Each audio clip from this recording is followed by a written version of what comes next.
നമസ്കാരം.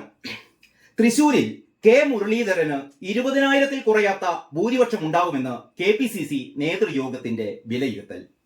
രണ്ടാം സ്ഥാനത്ത് LDF ആയിരിക്കും വരിക എന്നും യോഗത്തിൽ വിലയിരുത്തലുണ്ടായി എന്നാണ് അറിയുന്നത്.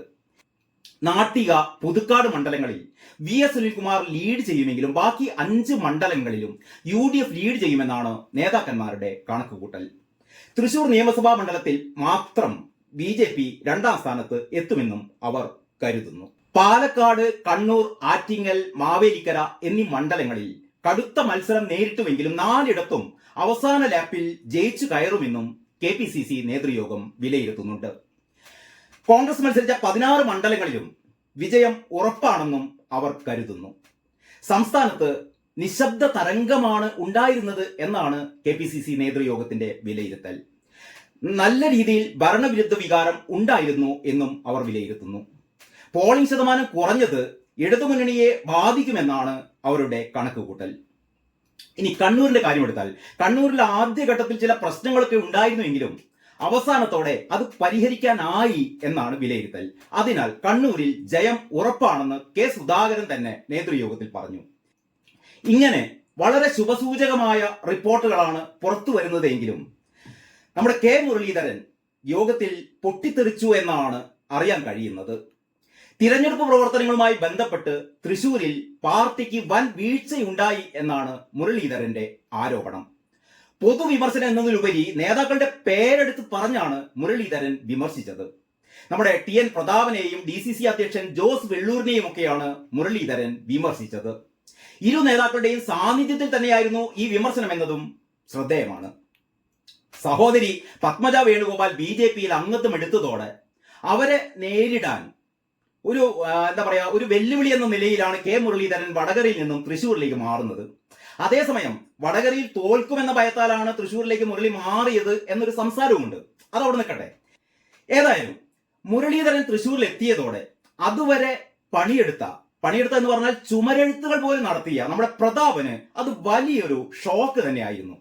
എങ്കിലും പ്രതാപനല്ല ആള് ഇതൊന്നും പുറത്തു കാണിക്കാതെ ചിരിച്ചുകൊണ്ട് കെ മുരളീധരന് വലിയ സ്വീകരണമാണ് പ്രതാപൻ തൃശൂരിൽ ഒരുക്കിയത്. ചാനൽ ക്യാമറകൾക്ക് മുമ്പിൽ മുരളീധരനെ കെട്ടിപ്പിടിച്ച് മുത്തം കൊടുക്കുക പോലും ചെയ്തു. മുരളീധരനെ വിജയിപ്പിക്കുന്നത് വരെ ഒപ്പം ഉണ്ടാവുമെന്നായിരുന്നു പ്രതാപന്റെ പ്രഖ്യാപനം. എന്നാൽ പ്രതാപൻ പിന്നിൽ നിന്ന് കുത്തി എന്ന് വേണം നമുക്ക് അനുമാനിക്കാൻ. അതാണ് മുരളീധരൻ പ്രതാപന്റെ പേരെടുത്ത് പറഞ്ഞുകൊണ്ട് തന്നെ വിമർശിച്ചത്. മുമ്പ് കോൺഗ്രസുകാർ തന്നെ മുന്നിൽ നിന്നും പിന്നിൽ നിന്ന് കുത്തിയെന്ന് പരാതിപ്പെട്ടത് മുരളീധരന്റെ പിതാവ് സാക്ഷാൽ ലീഡർ കരുണാകരനായിരുന്നു. കരുണാകരൻ രാജിവെച്ച ശേഷം തൃശ്ശൂരിൽ വീണ്ടും മത്സരിച്ചപ്പോഴായിരുന്നു കോൺഗ്രസുകാർ തന്നെ ലീഡറെ തോൽപ്പിച്ചത്. കഴിഞ്ഞ നിയമസഭാ തെരഞ്ഞെടുപ്പിൽ പത്മജയും ഇതേ ആരോപണം ഉന്നയിച്ചിരുന്നു. ഇപ്പോഴിതാ നമ്മുടെ മുരളീധരനും. തിരഞ്ഞെടുപ്പ് പ്രവർത്തനങ്ങളിൽ കെടുകാര്യസ്ഥത ഉണ്ടായി എന്നും ചില നേതാക്കൾക്ക് പണത്തോട് ആർത്തിയാണെന്നും തിരഞ്ഞെടുപ്പ് ചെലവ് ഇരട്ടിയായത് ഇത് കാരണമാണ് എന്നൊക്കെ ആയിരുന്നു മുരളീധരന്റെ വിമർശനം. ശക്തമായ ത്രികോണ മത്സരത്തിന് വേദിയായ തൃശൂരിൽ ഇത്തവണ BJP സുരേഷ് ഗോപിയിലൂടെ താമര വിരിയിപ്പിക്കും എന്ന് തന്നെ ഉറപ്പിച്ച് പറയുമ്പോഴാണ് മുരളീധരൻ സ്വയം പരാജയം സംഭവിച്ചു എന്ന തരത്തിൽ സ്വന്തം പാളയത്തിലെ പിന്നിൽ കുത്തലുകളെ കുറിച്ച് ആരോപണം ഉന്നയിക്കുന്നത്.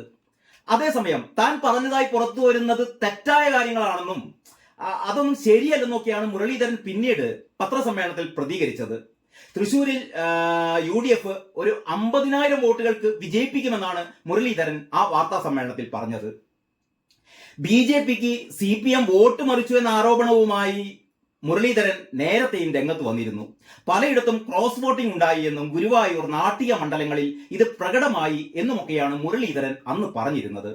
ഏതായാലും തൃശൂരിൽ എന്തും സംഭവിക്കാം.